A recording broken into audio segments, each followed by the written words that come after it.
Recording by Nacelle Droll.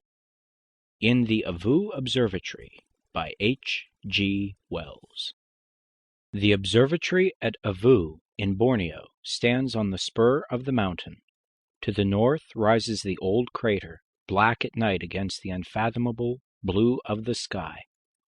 From the little circular building with its mushroom dome, the slopes plunge steeply downward into the black mysteries of the tropical forest beneath.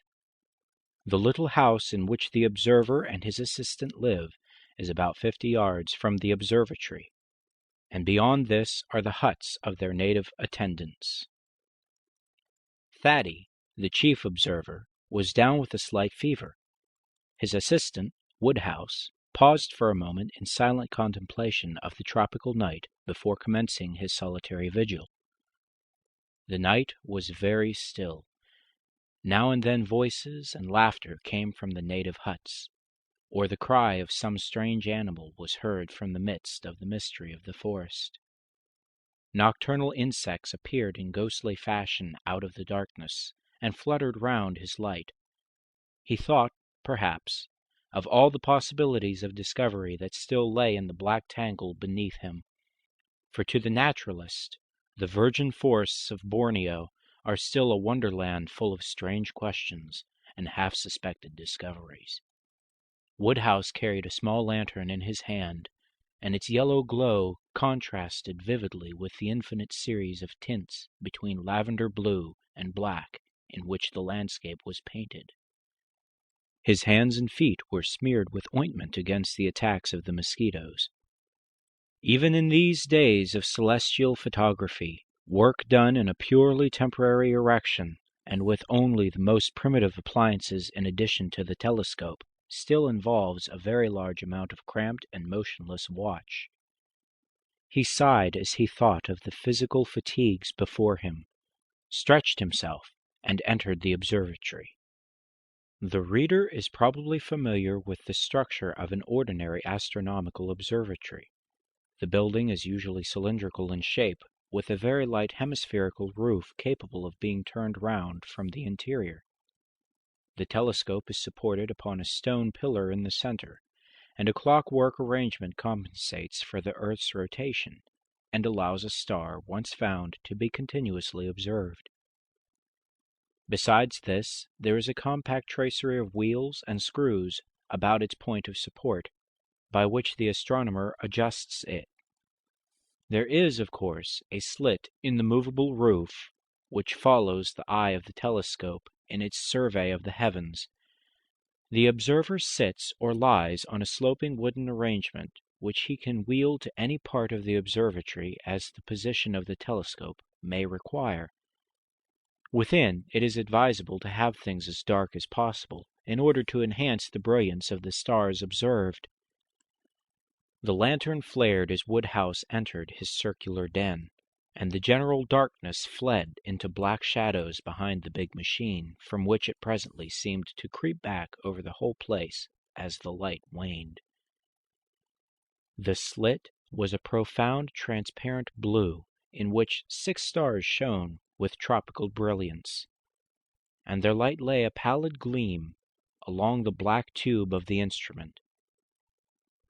Woodhouse shifted the roof, and then proceeded to the telescope, turned first one wheel and then another, the great cylinder slowly swinging into a new position. Then he glanced through the finder. The little companion telescope moved the roof a little more, made some further adjustments, and set the clockwork in motion. He took off his jacket, for the night was very hot, and pushed into position the uncomfortable seat to which he was condemned for the next few hours. Then with a sigh he resigned himself to his watch upon the mysteries of space. There was no sound now in the observatory, and the lantern waned steadily. Outside there was the occasional cry of some animal in alarm or pain, or calling to its mate, and the intermittent sounds of the Malay and Dyak servants. Presently one of the men began a queer chanting song, in which the others joined at intervals.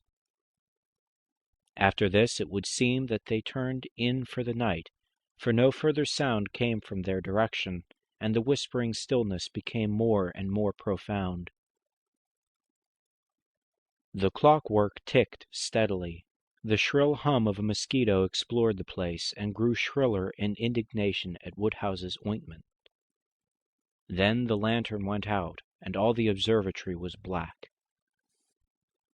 Woodhouse shifted his position presently, when the slow movement of the telescope had carried it beyond the limits of his comfort. He was watching a little group of stars in the Milky Way, in one of which his chief had seen or fancied a remarkable color variability. It was not a part of the regular work for which the establishment existed, and for that reason, perhaps, Woodhouse was deeply interested. He must have forgotten things terrestrial.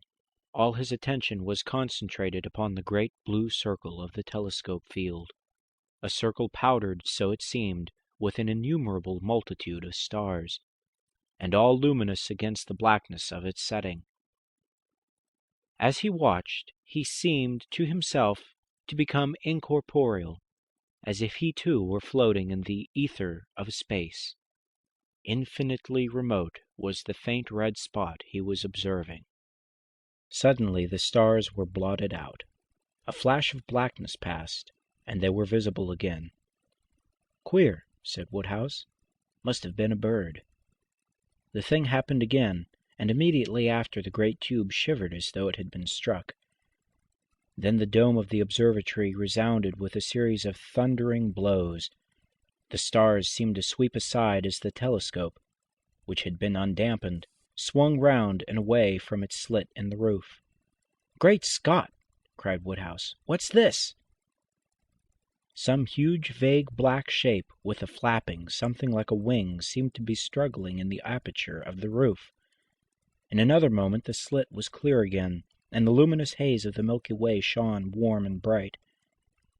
The interior of the roof was perfectly black, and only a scraping sound marked the whereabouts of the unknown creature.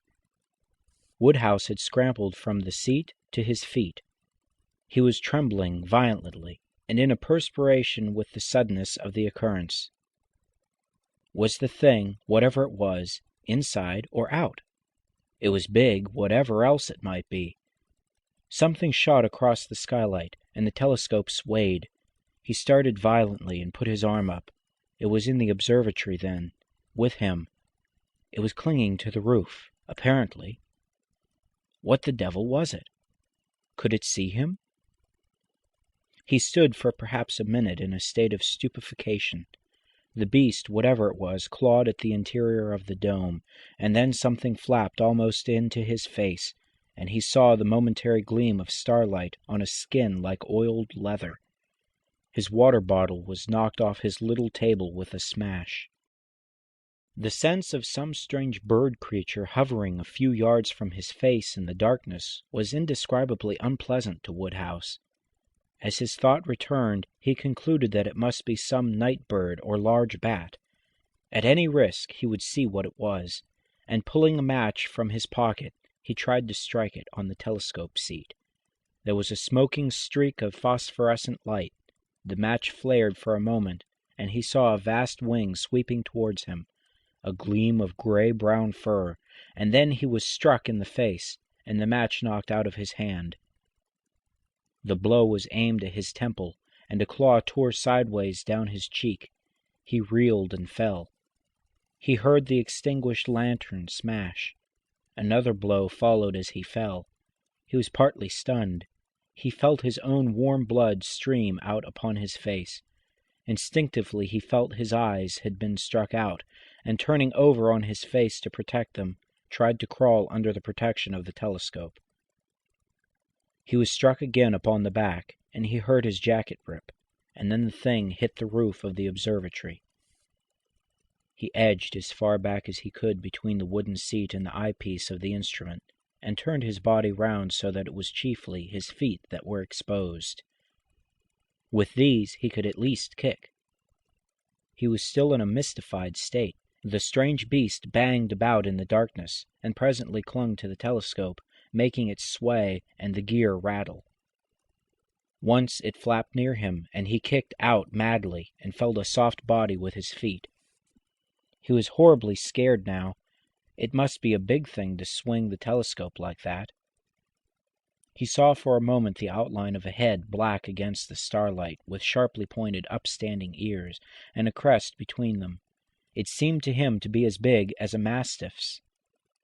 Then he began to bawl out as loudly as he could for help. At that, the thing came down upon him again. As it did so, his hand touched something beside him on the floor. He kicked out, and the next moment his ankle was gripped and held by a row of keen teeth. He yelled again and tried to free his leg by kicking with the other.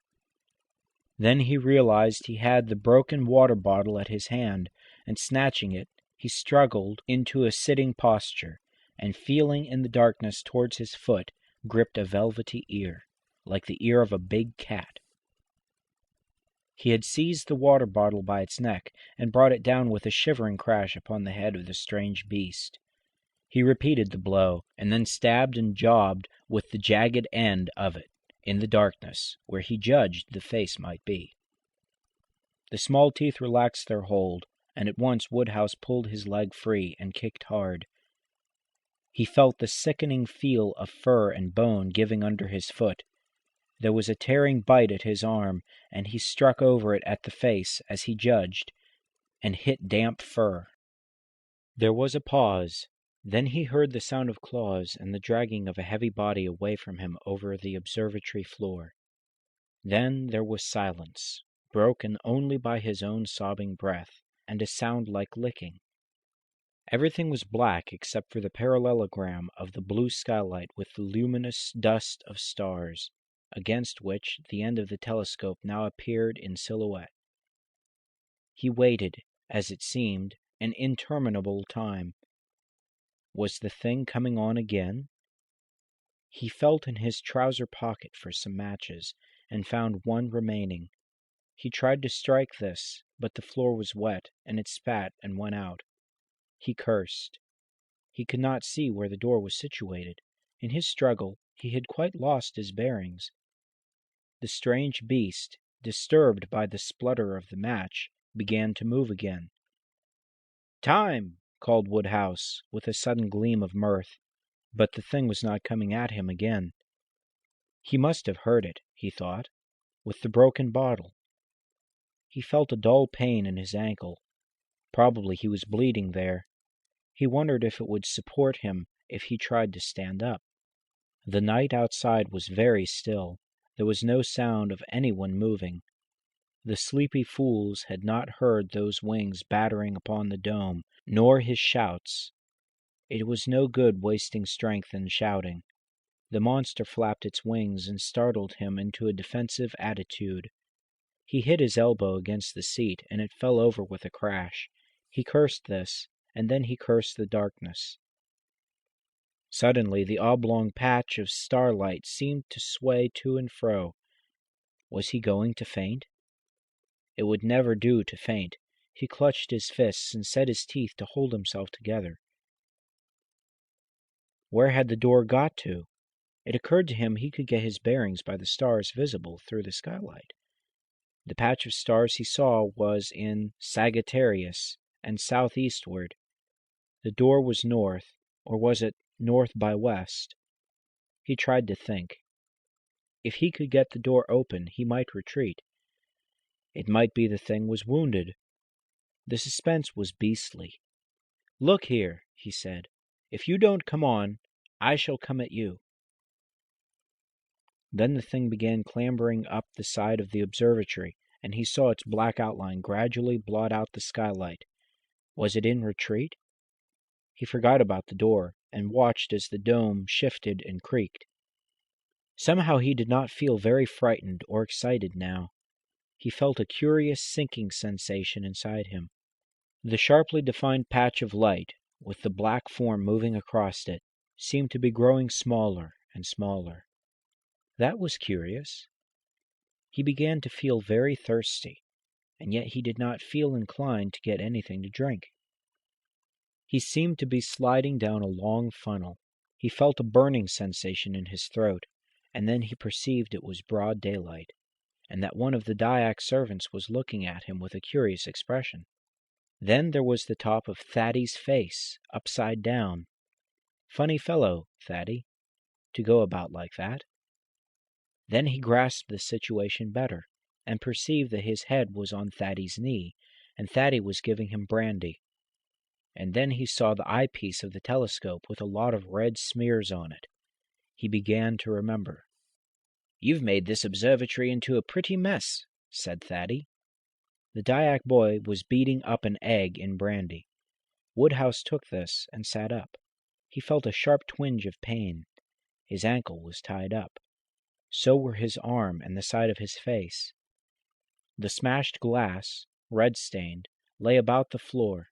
The telescope seat was overturned, and by the opposite wall was a dark pool. The door was open, and he saw the gray summit of the mountain against the brilliant background of the blue sky. "Pah!" said Woodhouse. "Who's been killing calves here? Take me out of it." Then he remembered the thing, and the fight he had had with it. "What was it?" he said to Thaddy. "The thing I fought with." "You know that best," said Thaddy. "But anyhow, don't worry yourself now about it. Have some more to drink." Thaddy, however, was curious enough, and it was a hard struggle between duty and inclination to keep Woodhouse quiet until he was decently put away in bed, and had slept upon the copious dose of meat extract Thaddy considered advisable. They then talked it over together. "It was," said Woodhouse, "more like a big bat than anything else in the world.